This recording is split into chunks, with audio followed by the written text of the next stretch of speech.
in other paradigms, there's Christianity, all religions, there's a thing called prayer.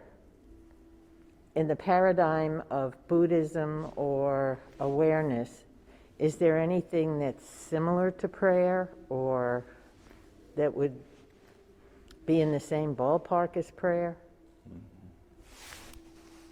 Well, my answer to that is that in prayer as it's understood in traditional Christian, for example, has to do with a dualistic understanding that God is separate from you. So you're praying to God and God is separate from you. In a non-dual approach, there's a couple of different ways that you could look at the same thing. You could look at it in terms of that you are having an intention, you are manifesting an intention. For example, in one form of meditation, loving kindness meditation, right? There, you make these statements, may all beings be happy. That would be considered a prayer. May all beings be happy. But you're not speaking to God as a separate entity. You're making a blessing type of thing. You're expressing an intention. You're creating something and transmitting it into the world. So that's one way to talk about prayer. Another way to talk about prayer in a non-dualistic sense is to say, as in the case with Jesus Christ on the cross, at one point he said, Father, why have you forsaken me? And then at another point he said, my Father and I are one. So you may have a non-dualistic understanding. You may conceptually recognize what we speak of here in terms of that there are not two, in terms of that the idea that you have of yourself, the person that you spend your life being in the world in this dualistic sense is not actually the truth, right? But you may find yourself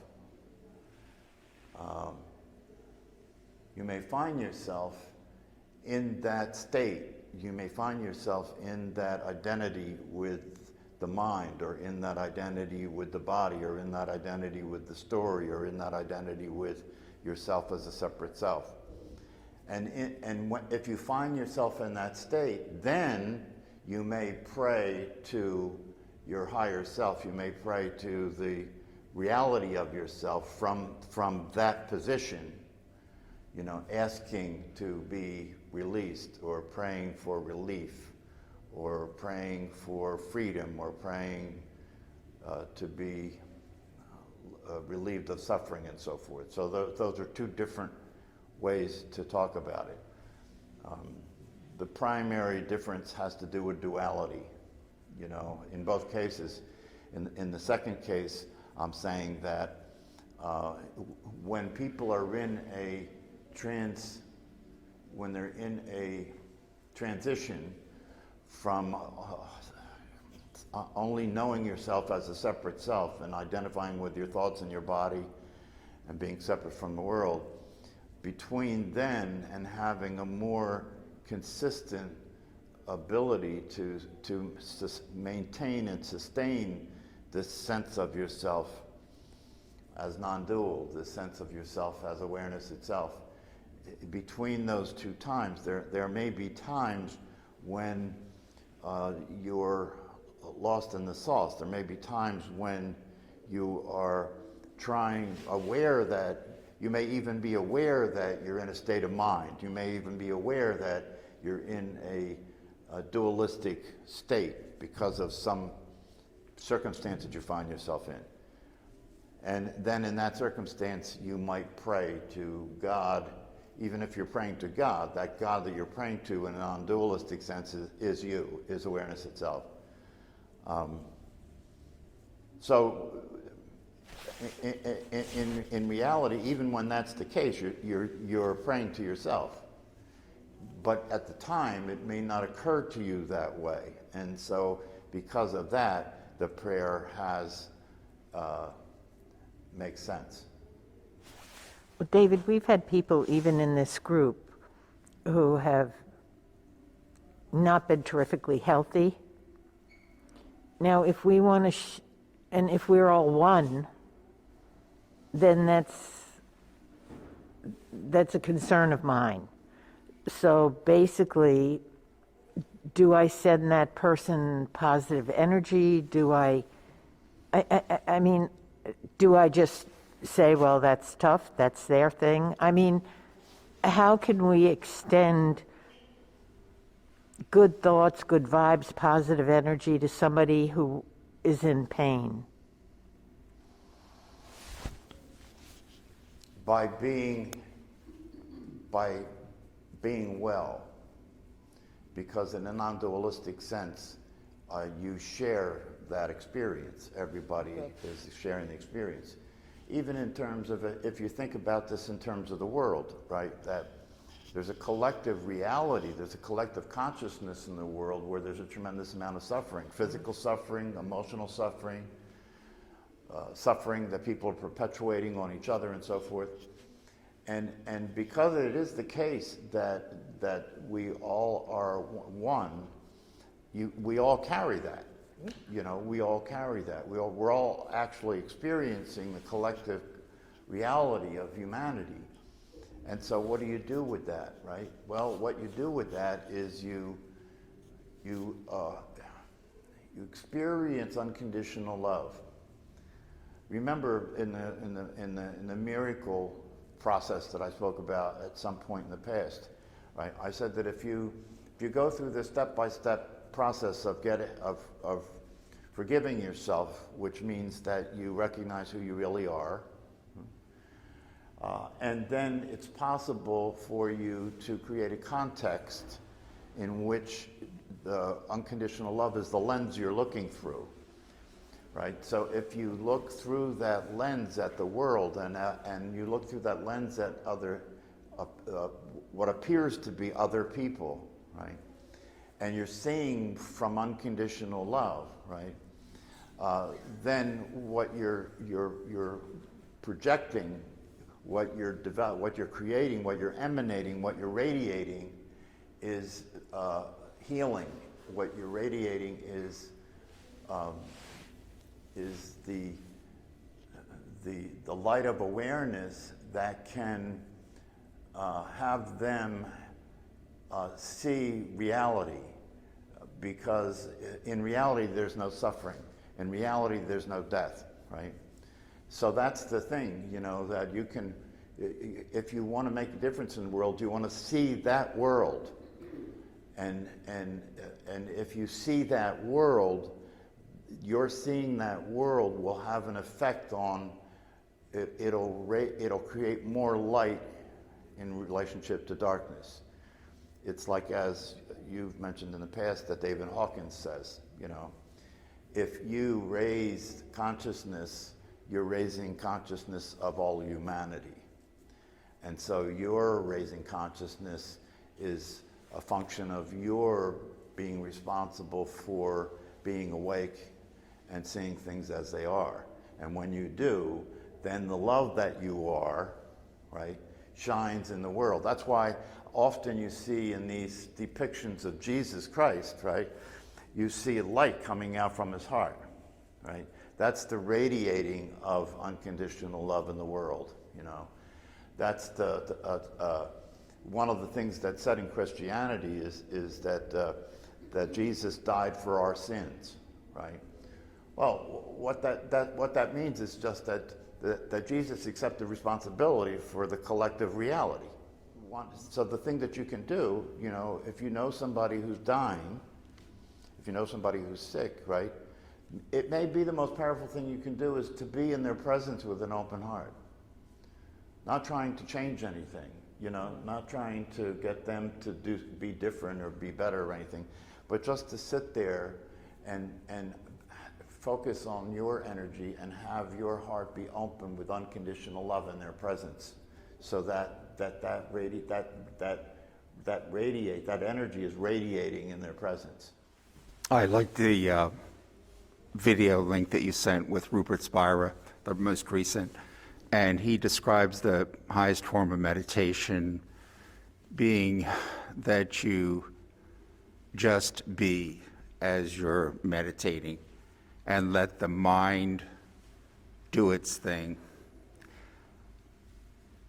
I notice most of the time as I'm meditating, most of what I'm doing is letting the mind do its thing, and I have little flashes of being.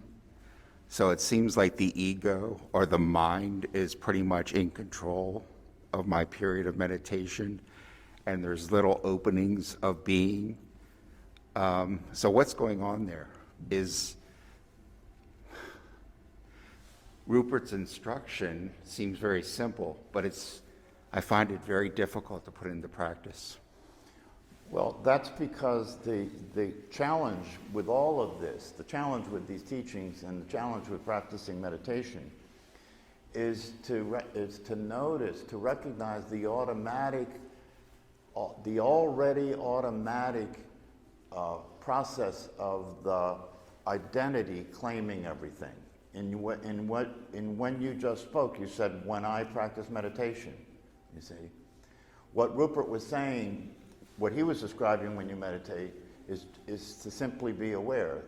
If you're simply being aware, it's not I'm practicing meditation, you see. If it's I'm practicing meditation, it means that your identity has already claimed the activity. Now it's going to be Bob's meditating, right? Rather than sitting there, relaxing the body, letting go, letting everything be as it is. But allowing yourself to, when I say letting go, allow yourself to let go of the idea that you're meditating. Right? Just allow yourself to let go of the idea that you're meditating and see if you can recognize the possibility of being, recognize the possibility of simply being awareness. Even simpler than being awareness, just being aware. Right? Because even awareness is, to say being aware is still not accurate, right? But that would be your being aware, right? But just awareness itself, right, it's not even a being, right? It is not comprehensible, it is non-conceptual, right? But it is real, it is there. And so the process of meditating is a process of letting go and allowing what's already true to be there, so that you're doing nothing. You're not even there, right? You're doing nothing. And the reason meditation is called a practice is because it takes practice to let go and to allow yourself to recognize that, allow yourself to notice that, and then simply let that happen. That takes some practice. You know, anybody who has attempted to meditate knows that in the very beginning, you know, you're just trying to meditate. That pretty much is all that's going on. You're trying to meditate. And then as that proceeds, there will still be the idea that you're doing meditation. And that's one of the reasons why it's important to learn about meditation and to learn about these teachings, so that you don't waste your time, you know, just trying to meditate or sitting there thinking that you're meditating or sitting there doing meditation. To get to the real experience of meditation, especially as it relates to this direct approach that we're speaking about, there's a constant process of letting go. And that's why what Rupert described as meditation was an invitation for you to recognize the absence of the you that you normally are when you're there. I've mentioned that one way to talk about meditation is to say that when you sit down to meditate, each time you should die. What do I mean? I mean that you should recognize that the you that you typically are living your life with isn't real, and let that go. That would be dying. And if that happens when you're sitting there, then there will just be awareness. And that awareness is not awareness is not you letting the thoughts do whatever they want. It's not you letting whatever's happening happen. That's just what happens. You see, so it can get tricky like that, you know, where your mind will interpret what he said to mean, oh, I am going to let my mind do whatever it wants. It's hard to talk about this in a dualistic sense, but it's not I'm going to let my mind do whatever it wants. When awareness is present, when there's the presence of awareness, everything is doing whatever it wants. Awareness has no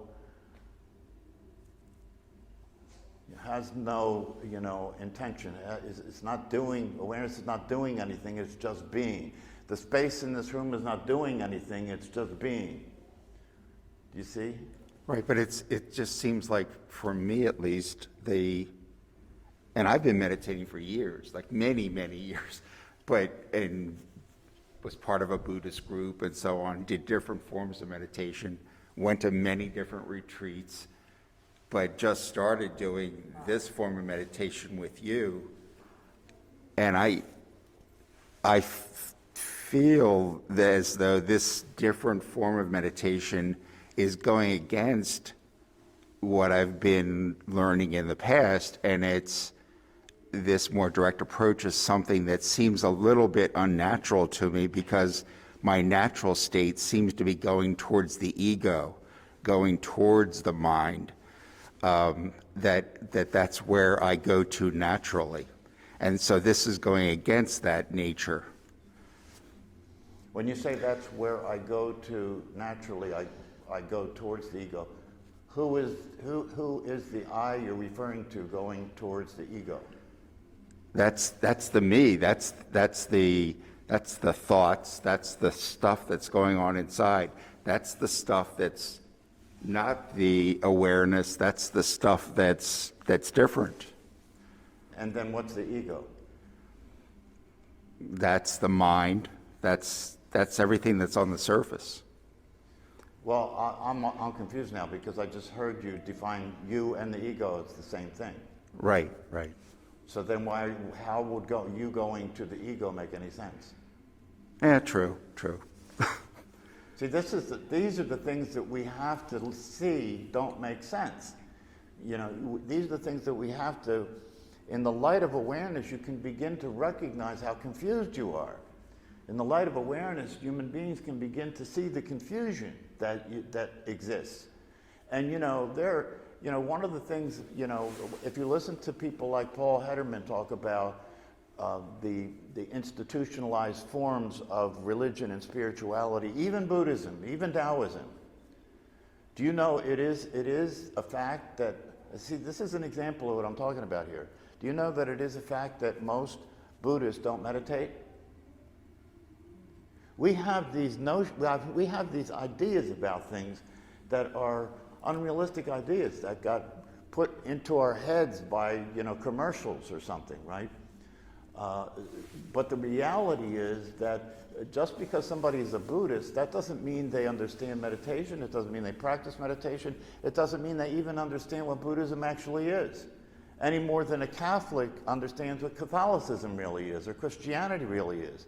If you listen to somebody like Richard Rohr, his explanation of what Christianity really is very different from a typical conventional institutionalized Catholic, right? And the same thing is true with Buddhism, right? So this direct path is, even in relationship to Buddhism, it's saying that just to meditate more or to believe in Buddhist rituals or Buddhist ideologies is not going to get you anywhere. You really, and in the highest teachings of Buddhism, like Sogen, which I mentioned here, right? In these highest teachings, they have reserved this direct path they have reserved these understandings about non-duality only for those who could hear them. The reason for that is because there's so many people that fall under the category of being a Buddhist that wouldn't be able to recognize the truth. The same thing is true with Christianity, right? If you look at fundamentalist Christians, right? If you had a fundamentalist Christian in the same room with Richard Rohr and they were trying to have a conversation, it would not work at all. It wouldn't be pretty. It would not be pretty. It would be a very confusing thing to listen to, you know, for anybody who's trying to understand what's going on.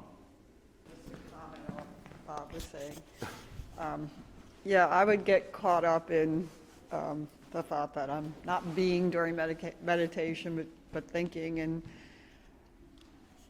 it's just that if everything is as it should be, and everything, you know, the thoughts that come are going to come, and it's part of the being and what should be to come back to my breath. I always be like caught up in the thought process, well, I'm doing that, I'm trying to focus on my breath, but if you just accept it as being, I was just like, okay, well, I'm lost in thought, but it should be as it is, that I'm coming back to my breath, and that's going to happen during the practice, and not trying to think of it as the doing. So I don't know. That's trying to give me a better perspective on it. Well, it really comes back to returning to the way I see it, it comes back to returning to the fundamental teaching, which is non-duality. You know, that you have to continually make a distinction between the experience you're having as a person, separate from other people and separate from the world. You have to make a distinction between that, and what non-duality says is that that's not true, that that person is not real, that person does not exist. And in the practice of meditation, you've got to break free of the habit of identifying yourself as that person and identifying your thoughts as the thoughts that you're having.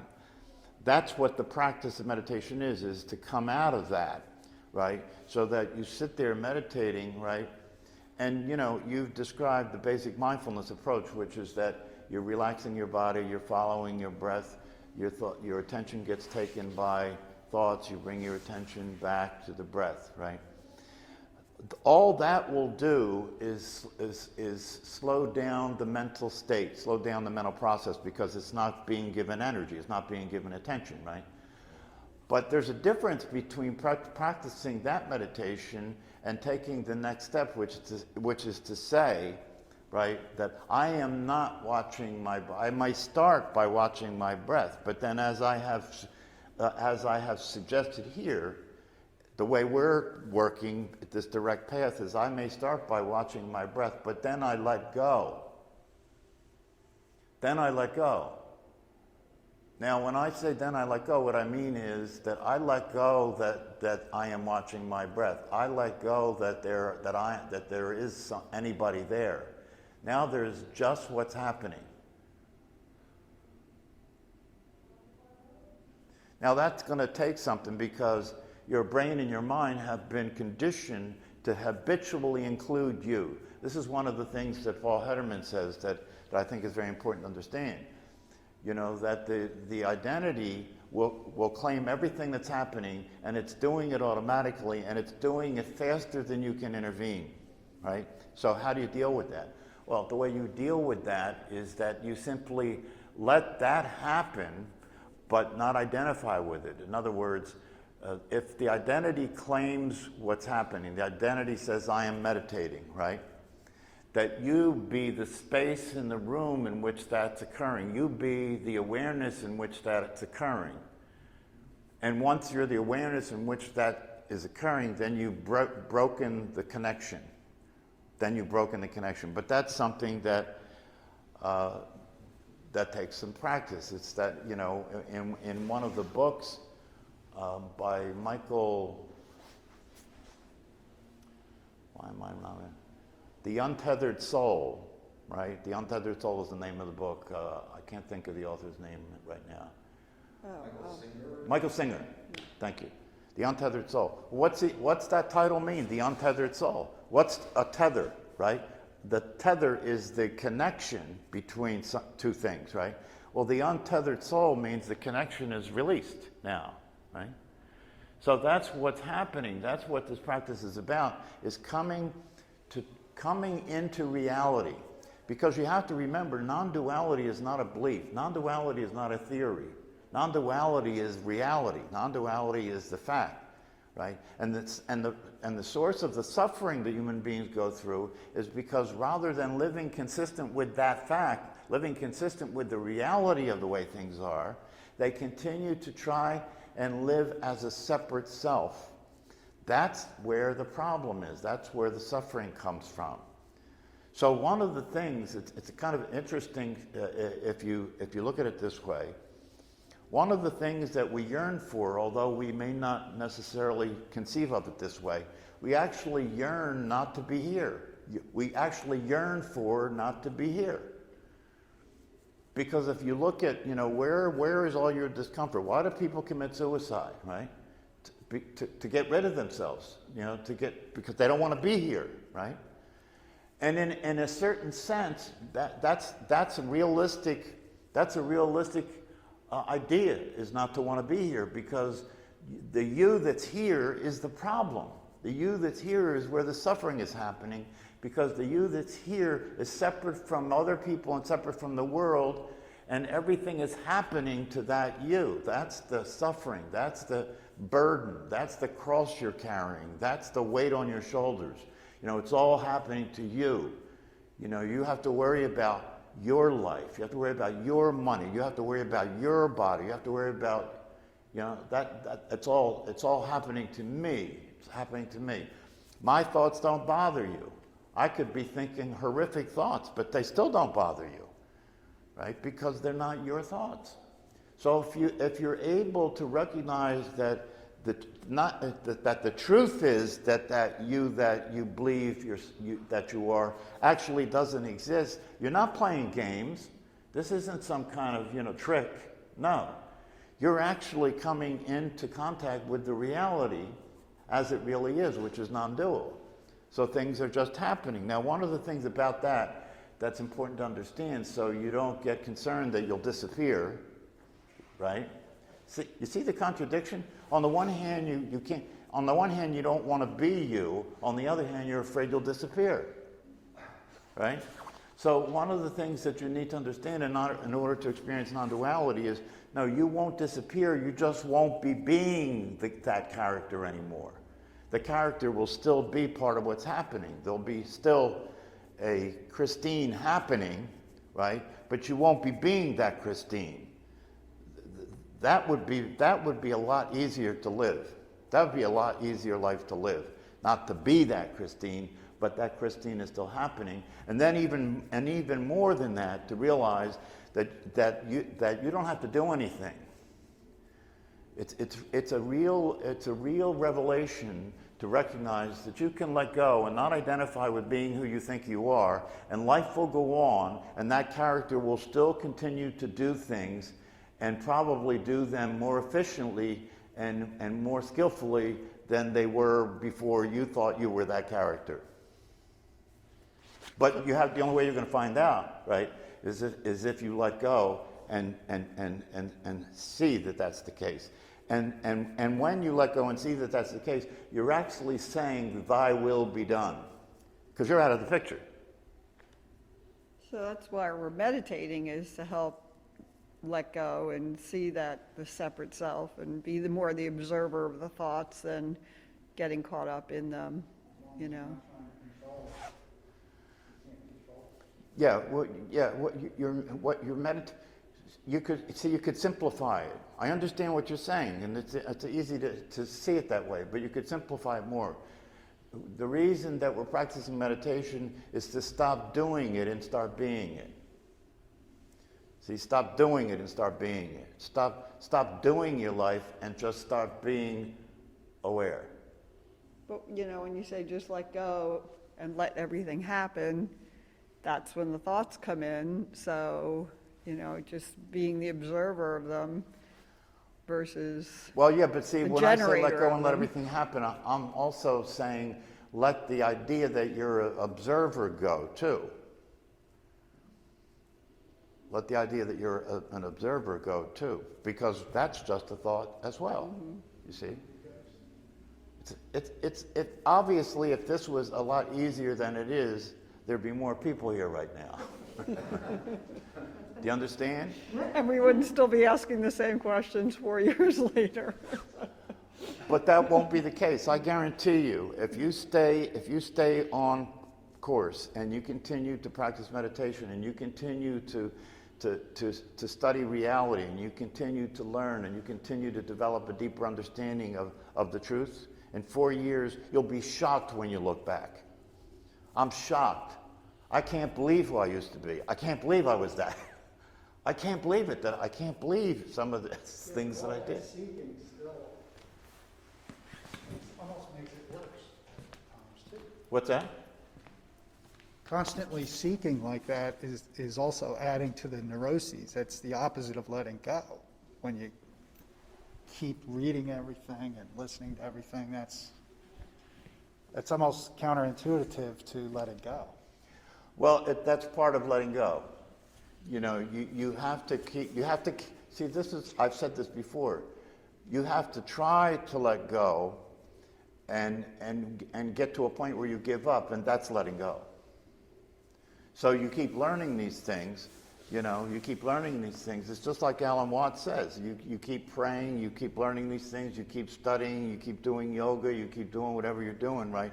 As if that's going to get you where you're trying to go, right? And you can't help but do those things because you're conditioned to be a doer. You're conditioned to be a doer. Most human beings don't know how to be. They're doers, right? So you got to do. That's what you got to do. But if you continue to do and you continue to learn and you try harder and you get frustrated, right? And you feel like I can't take this anymore and why can't I get this and so forth, right? You're actually going in the right direction, right? Because that pressure has to build up until you let go, and then the house of cards drops. It just goes that way for most people. So don't worry about it. Don't worry about it if you feel frustrated. I've talked to people when I work with people, right? And they tell me they're pulling their hair out and they can't stand this and God damn it and blah, blah, blah. And I say, you're doing great. You're doing great. You're getting close to reality when it's gotten to the point where you're finding it hard to tolerate being the way you are. That's what's happening. You're finding it hard to tolerate being the way you are. That's a good thing. That's a good thing. And then when you eventually let go and you realize, that you for the first time you experience the freedom of letting go and seeing how everything keeps going, everything keeps working, everything's even working better, and it's easier, and there's no suffering, you know what I mean? Once you have that experience, it's like, oh my God, you mean this is the way it's always been? You mean I've been working so hard to do something that I didn't have to work on at all? That's a real revelation. Okay, guys, see you next time.